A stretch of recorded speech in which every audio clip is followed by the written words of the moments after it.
Well, thank you guys so much for joining me today. I'm joined today by Secretary of Human Services Justin Brown, Representative Sherry Conley, Superintendent Max Thomas from Dover Public Schools, Philip Abode, the Executive Director of Crossings Preparatory Academy in North Tulsa, and Katie Newcomb, a single mom who has children in school in Bing, Oklahoma. So thank you so much for joining us today. You'll hear from them here in a minute.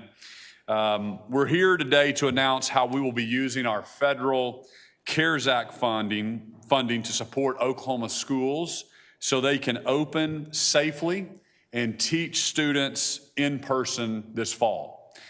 Schools are an essential part of our society. It is critically important that they operate safely and effectively for all students. Our kids cannot miss another year of school. From the beginning of the COVID pandemic, my first priority has always been to protect the health and lives of Oklahomans. I've been committed to making decisions based on the facts in the state of Oklahoma, on our data here in Oklahoma. And I want to share some of that data with you regarding our children returning safely to schools. The American Academy of Pediatrics has found COVID-19 appears to behave differently in young people than other respiratory viruses like the flu. According to the American Academy of Pediatrics, children are less likely to be symptomatic or have severe cases of COVID-19 and may be less likely to spread this virus. In Oklahoma, just 1% of our COVID cases have been between the ages of 5 to 17. We've had less than 300 actually, hospitalizations in that age group, with one tragic, untimely death of a child. We certainly don't want to minimize any deaths at all, but it's important to point out that 2 school-age children have died this year alone from the current flu season, and 245 children have been hospitalized from the flu. I encourage our schools to take all the precautions necessary, like distance learning for children who are having underlying conditions that may put them at higher risk for COVID-19, but keeping schools closed for all students has many harmful consequences. You'll learn more about some of those other consequences from our DHS Director, Justin Brown, in just a second. 60% of Oklahoma students are qualified for free and reduced lunch, and many consume half of their calories for a day at school. Our child nutrition workers have done a great job of innovating, providing meals while schools have been closed, but we know that this is not a long-term sustainable strategy. The lack of in-person instruction also keeps students from accessing a variety of other mental health and social services, and it also widens the achievement gaps that existed before COVID across income levels and different races. These disparities can worsen and cause serious, hard-to-repair damage to the education of our kids.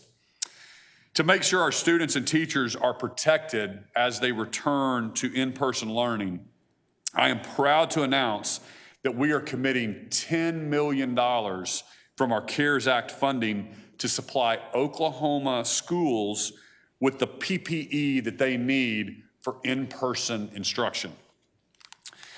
Based on personal data requests from the State Department of Education, we will be providing 1.7 million reusable masks. That's 2 per teacher and 2 per student. 42,000 clear face shields, 1.2 million pairs of disposable gloves, and 1.2 million disposable gowns. We'll make these purchases as a state, which allows us to maximize our buying power and take advantage of our existing vendor relationships. PPE will be distributed through the Department of Emergency Management to regional warehouses where the different school districts can pick up their supplies. We will have additional details on the logistics in the coming days, but it's our goal and intent to get all the PPE out to the schools by August 14th. Additionally, I am signing an executive order today directing the state health department to work with the Department of Education to come up with a plan to test our teachers on a monthly basis. This plan will be in place by August 21st. As your governor, I am committed to providing our schools the resources and the support they need to safely open for in-person learning. I'd like to now introduce Representative Sherry Conley, a former teacher and administrator, to share why this is important. Representative Conley. Thank you, Governor. Thank you for having me here today and for supporting Oklahoma students and teachers in this manner. I started my teaching career in the early 90s, and I've taught in rural, urban, and some suburban schools, and I've also been an administrator in Oklahoma City. As a 26-year educator, I understand what it means and the value of having students in the classroom with a teacher in front of them. There are other things that schools offer that are much more than just curriculum. Schools provide essential services. They're safe places where kids can feel loved, develop social and emotional skills, and are provided healthy meals that they may not get at home. If you have kids in school, you might be familiar with the term summer slide. According to the Northwest Evaluation Association, students lose 20% of their school year gains in reading and 27% of their school year gains in math. By 7th grade, students lose, on the average, 39% of their school year gains in reading and math. In the current circumstances, we know that many students have suffered even further learning losses when you add in the virtual ending to our school year of 1920. I was able to step away from the classroom to stay home with my 2 boys and while they were young. But the reality is there are many parents, Oklahoma families, that do not have the option, that they do not have the option of stay-at-home parents to supervise their education. And some may not have the ability to give them the help they need in the classwork. Distance learning may be a perfectly acceptable option for some students, but it is not an equitable solution. That's why I'm proud to stand with Governor Stitt as we work to protect our teachers and students who are coming back into the classroom. Now, I'd like to turn it over to Katie Newcomb, a single mother, who is going to share her personal story. Katie? Thank you. Hi, my name is Katie, and I have a son, Isaac. He's 9. He'll be going into the 4th grade. When COVID first happened and he was taken out of school, had I not had the support of my mother and my sister during that time, it would have been very hard for me to sustain any kind of stability for him. I was working, 9 a.m. to 8 p.m. I'm also pregnant, so I would get home and it would be very hard to try to get him around, see what he had done, as most of the things, there was a lot of things we couldn't actually see had he done them or not virtually. So it was difficult to know if he was getting the education that he needed. I also had a lot of worries about the social part of him not being in school, not being around a teacher. He does have some issues with math and speech. He was not able to be in a classroom, and I'm not, licensed to help him with those things. I also have some friends that it was a lot harder for them. They weren't able to have the family support that I had, and it made it very difficult. Some of them wondered, how they would feed their kids because they're at home constantly. They're not at school where they can eat, and they're having to take off of work because their kids are learning virtually. You can't leave your 9-year-old at home alone. So that's kind of my experience with the homeschooling. I'm hoping that this school year is good. Isaac is excited to go back to school, so we will see what happens. And I'm now going to turn this over to the Secretary of Human Services and Early Childhood Initiatives, Justin Brown. Thank you, Katie. As Secretary of Human Services and Director of Oklahoma Department of Human Services, I have a front row seat to the impact of system closures on our communities. As important public health decisions are made, there's a real trade-off that impacts the most vulnerable Oklahomans. Today, the nation is wrestling with adverse social outcomes associated with the abrupt closing of institutional systems that have been created over the generations to support those most in need. While the public health emergency warranted swift response, the trade-off is beginning to present in some of our community partners across the state. Although early evidence is anecdotal, the community is seeing children and families present with potentially unprecedented levels of trauma. We're also beginning to get early actual data validating the impact of system closure. Domestic violence calls in Oklahoma City are 16.1% higher in June of 2020 than they were in the month of June of 2019. Feeding America and the Regional Food Bank of Oklahoma reported in their report called The Impact of Coronavirus on Food Insecurity, reported that childhood food insecurity in Oklahoma has increased from 1 in 4 children experiencing hunger to 1 in 3 as a result of COVID. In times of stress, we expect cases of child abuse and neglect to increase, much like the domestic violence cases that I reported a few minutes ago. But counterintuitively, the nation is struggling with the fact that actual reports of child abuse and neglect are down dramatically. Teachers play a critical role in recognizing abuse, and it's clear that our kids are not being seen by their teachers. In April of 2019, educators reported 767 cases of abuse and neglect to the Oklahoma Department of Human Services. In the same month of 2020, that number was 57. Hundreds of kids remain at home in unsafe conditions with nobody watching. I'm here today to raise the red flag that as public health decisions are made, and critical public health decisions are made, there are also critical trade-offs that impact the most vulnerable in our communities. And many times those impacts are disproportionate to low-income and minority communities, and we believe they are generational and devastating. Thank you very much.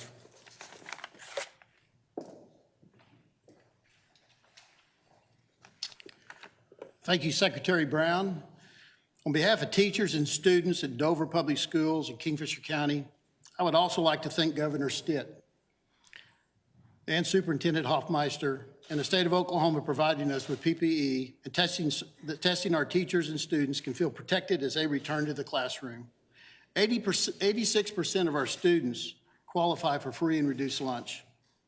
Having the option to return to school in person is so important to us, because it allows us to give each of our students the education and support they deserve, regardless of their parents' income, access to technology, or family situation. In Dover, we offer 3 options, and I can tell you the option that we recommend is on-site learning. We also have an option of online, fully online, and also a blended option that allows students to take classes online but still participate in our athletics and activities. The support of the governor that is announced today will help each of our Dover Longhorns be protected against the virus as we start school this year. We've also, this summer, I've hired 2 reading specialists to catch up our students. Representative talked about that this morning. We have a lot to make up in our school systems this year. And our reading and math, it will slide, and it slid greatly. And so we've been proactive in hoping that we can bring those students back quickly of all the time that they've lost in school. But now I'd like to introduce Mr. Philip Obede from Crossover Preparatory Academy.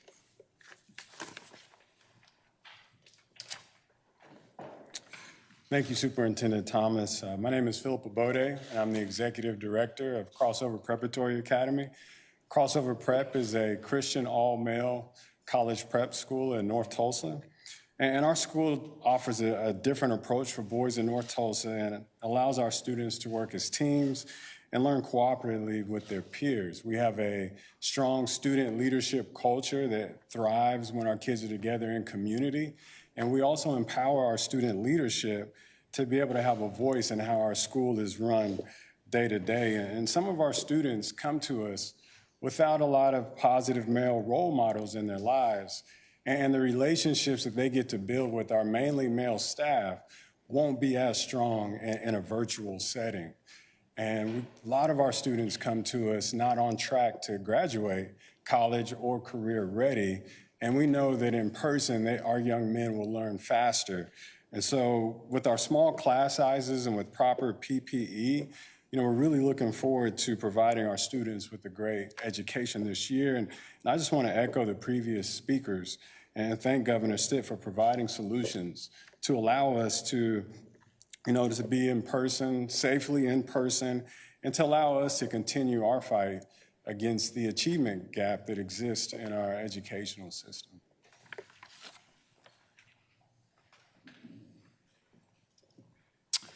Thank you so much to all of you for being here and sharing with us today. I think it's really important for Oklahomans to hear from us. I also want to thank Superintendent Joy Hoffmeister and the State Department of Education for partnering with us on a testing strategy for Oklahoma's teachers. You've heard from a number of people today how essential our schools are to our state, and I'm committed to supporting them and helping us to become a top 10 state when it comes to education. As we return to school, I want Oklahomans to remember that COVID-19 is still here, it's still in the United States, it's still in Oklahoma, and we need to take precautions to protect ourselves, our family, and the most vulnerable. Continue to wash our hands, watch your distance, stay 6 feet apart, and wear a mask when you can't social distance. We've been reopened in Oklahoma for 98 days. We started that reopening on April 24th, and we've been fully reopened since June 1st, a little over 2 months.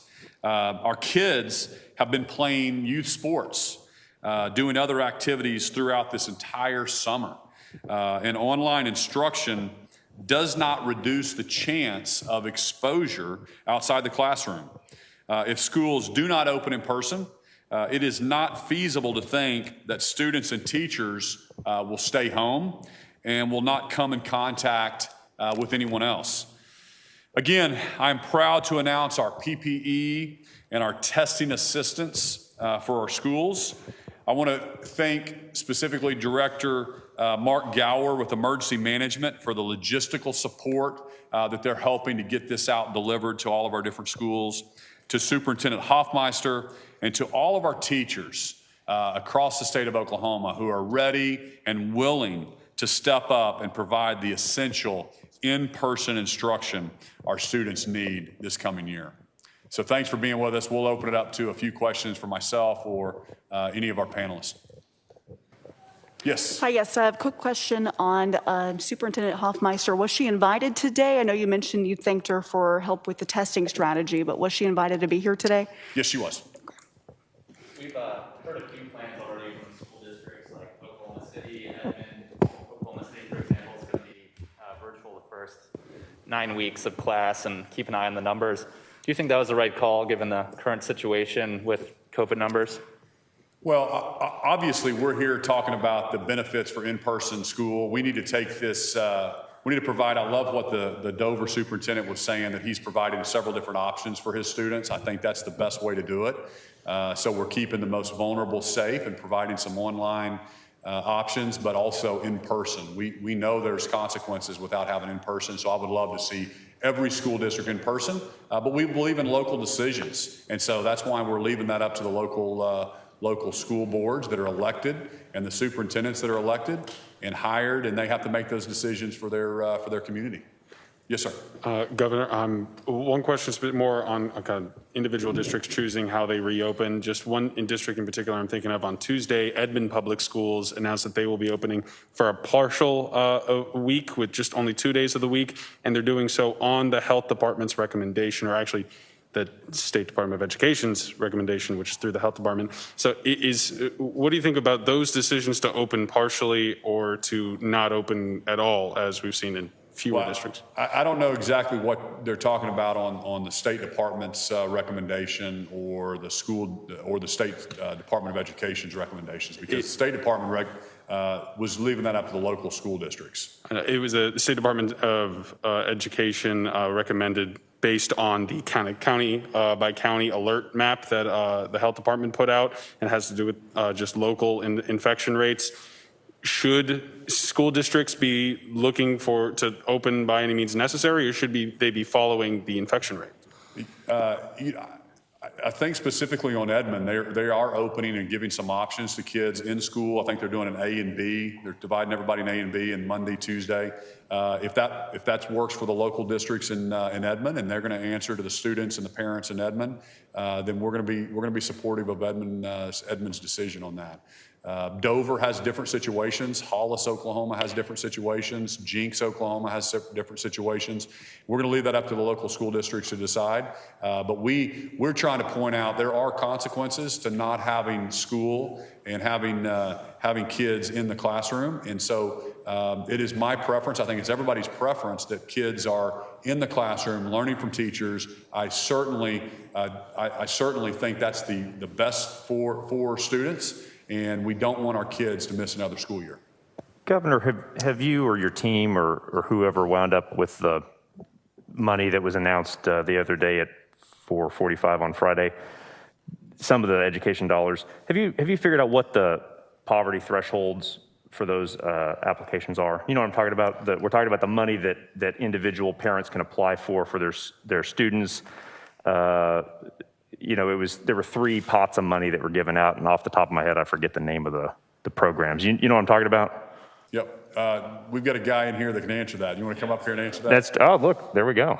From 185% of the federal poverty level to 350% of the federal poverty level. Meaning different programs have different thresholds? Yeah, we'll open them up to the 185% first, and once, if that's not fulfilled, we'll open up to 350% of the federal poverty level. Thank you very much. And also there was monies there to provide iPads and learning material. Is that correct? Yeah. Are you going to utilize districts to know that they're very concerned about getting things that can kill parents? We haven't contemplated in this round of funding cleaning supplies at this point. Switching gears a little bit, the letter from Representative Clyburn saying that you're ignoring recommendations on how to stop the spread here in Oklahoma, calling our situation dire. What is your response in none of those recommendations happening here in our state? Well, I'm on calls every single week with the president, the vice president, 49 other governors, and we look at all the recommendations and we make decisions based on the facts here in Oklahoma. And that's when we rolled out our color-coded system to give counties some level of assurance where they're yellow, orange, or green. So we are taking recommendations very seriously. We're looking at the data. And we're making the best decisions based on the facts here in the state of Oklahoma. But they're saying that Oklahoma is in the red zone, but yet we don't have any red on that color-coded map. So are you saying that they are wrong? Well, I'm saying that we look at those recommendations. We're on the calls with those guys every single week. That is what you're talking about. I think it's a subcommittee inside Congress that really is just trying to make a political statement either against the president or our state. I don't know exactly where it's coming from, but we've seen it. We're looking at it. We're going to reply, and we've been very transparent with our data. I'm so proud of Oklahomans. I believe we've done it the right way. From the very beginning, I issued 30 different executive orders. Right now, we have 647 people in the hospital, and we've built hospital capacity way above that. We currently are on this plateau. We're having between 700 to 1,100 cases per day. We've been on that range for the last 3 weeks. And again, I just keep reminding Oklahomans, we're fully reopened since for the last 2 months, and 98 days we started our reopening. And we've been on this plateau now for the last 3 weeks of number of cases, and we may be dealing with this and these numbers for the next year, 2 years until there is a vaccine. And I think Oklahomans are doing it the right way. Governor Stitt, do you have a backup plan should you see infection rates spike in public schools or private schools? I mean, at what point do you decide perhaps in person is not the best option? Well, we obviously, with our health department, we look at data every single day, and it's more about hospital capacity than anything. So some states are doing it differently, and that's the great thing about our country is you have some opportunities to look and judge and see how other states are doing it. There's states that are still completely shut down. They still have cases in their state. They still have way more deaths. Michigan, for example, is pretty much shut down. I think they have had 8,000 deaths. Oklahoma has a little over 500 right now. So we're watching the hospital capacity very closely.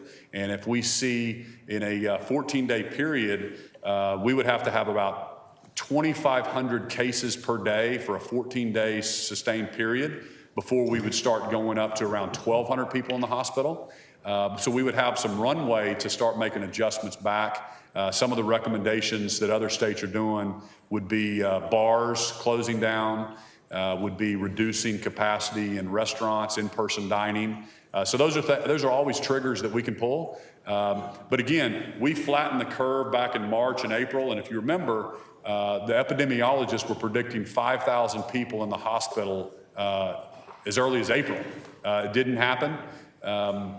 And so we flattened the curve, we started reopening, and we have not seen the spikes. And so we're in this period now that we're watching very, very closely. But I feel like we're on a plateau, and obviously we can make different decisions as if we see any kind of spike in our numbers. Switching gears a bit, what is your plan to proceed on the tribal gaming compacts in light of the federal court decision? Our attorneys are still looking at that, and I think Oklahomans know that I'm trying to get a better deal for Oklahoma. And with the McGirt case going on, there's some serious constitutional questions that we need to address as a state right now in eastern Oklahoma. And our attorneys are looking at all the options. And the interesting question we'd have to ask is did that horse racing commission that's unelected by anybody in the state of Oklahoma, did they know that they were renewing a contract for all 150 casinos for the next 15 years when they renewed a horse racing license? And that's what the federal judge said. So, but we're reviewing that, and we'll make the decision. We've got 60 days to decide whether we're going to appeal that decision. Yes, ma'am. Dover representative, you have less than 500 in the whole town. How many children are actually being in the district? How many exactly what in school? How many We have about children are being 170 students in school. How many? 170. K-12, pre-K to 12. And another comment is that we think it's really important that decisions are made locally. If I have 0 cases, it's really important that my school board and administration make decisions on what's best for our staff and students. And, we're very concerned, of our teachers and our students. We would not want anything to happen, but also we're taking all the precautions. We got misters and gel, and we're spacing and rotating cafeterias. We're not in line. The food's going to be on the table. They'll come in and sit down. They'll be spaced out. So, we're making all those precautions. And Governor Stitt, how are you feeling? You had COVID, recovered. You're not wearing a mask today, although we all are. How are you feeling? And why are you not wearing a mask today? Well, I've already had COVID. So feeling great. I felt great the entire time. I've been, for the last, I guess I was quarantined for 14 days or so, and felt 100% probably 12 of those days. 2 of those days I felt probably 90%. Nothing you would ever normally miss work for, but just a little stuffiness in my nose and head on a couple of the days. But really felt great the whole time, and asymptomatic like a lot of Oklahomans were, and excited to be back at work, and tired of all the Zoom calls that I had to do for the last 14 days. You're giving every student and teacher 2 reusable masks as part of your plan. Are you recommending they use them? I think that's what we started out with, and so I don't know if they're planning on washing those masks, taking them home and washing them. I don't know exactly what the protocol is for them. We provided exactly what the State Department of Education said that they needed to open safely. So that's what we did. Is there any sort of plan for if a school, a classroom, or even a district has an outbreak, or is that all left up to the districts individually? Yeah, I think we're leaving that up to the districts individually, and so I'm sure, would you want to speak to that? If you had an outbreak, what would you do with quarantining, and how are you handling that in your district? Some of the things we're looking at right now is that a student comes in, is tested positive for COVID-19, then that student will be out for 10 days. And then we also do some tracing, who have they been in close contact with? You mean 10 school days? 10 school days. 10 school days? Okay. Governor, going back to that color-coded map that you referenced, the risk alert map, that utilizes statewide hospital data, and some of the experts have recommended it would be better if it utilized regional hospital data. Do you have plans to switch over to a regional hospital data supplied map? I don't know exactly which map you're talking about, but we do, on my nightly COVID briefings, we have a regional map that shows us capacity by region, and then we have a transfer system in place that if we needed to move patients around for excess capacity, we have that in place as well. But we do look at the hospital capacity regionally as well as statewide, and if that data is not available, I can have the health department put that out there. We really, our whole goal, and we've had national folks talk to Oklahoma about how transparent we've been with our data, and so we will continue to push that out. I'm going to give Oklahomans the facts, and that's why we do that every single day, and we've been really transparent. But if it's not out there, we certainly have that, and we track it, and I can make that available. Governor, one question just to change the subject one more time. I would like to ask about the issues raised by the McGirt Supreme Court case and the civil and criminal issues that are being worked out. I believe it was last week or the week before, the Attorney General announced that there was an agreement in principle with the other tribes, and then almost immediately the Seminole and the Muskogee Creek nations withdrew from that agreement. And when I talked to the Muskogee Creek about 2 days ago, they said there was no plan to meet with the state to further discuss that. Can you describe what is happening with that deal to settle those criminal and civil issues raised by McGirt? Well, these are, as you know, these are federal issues. This is something Oklahomans need to understand. And I set up a commission on cooperative sovereignty, and you probably saw me release that. And I brought 10 Oklahomans together to learn what the facts are. And the charge was, let's figure out what McGirt means for the future of Oklahoma, and let's meet with the tribes, figure out what they think it means, and then let's let Oklahomans know what it means, and then let's let our federal delegation know what we think the fix is, because we've been operating as a state since 1907 that there was not reservations.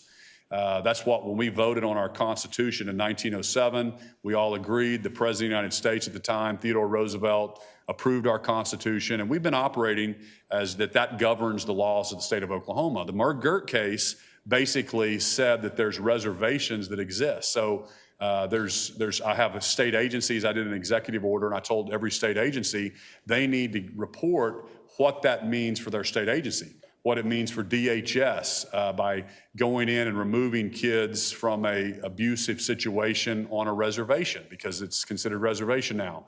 What does it mean for tax policy? So we have the tax folks letting us know. What does it mean for Corporation Commission? Can they regulate how much the weight limits can be on vehicles driving now on our roads if they're reservations? So there's a lot of uncertainty. There's a lot of questions that have to be solved, and we're in the fact-finding process right now.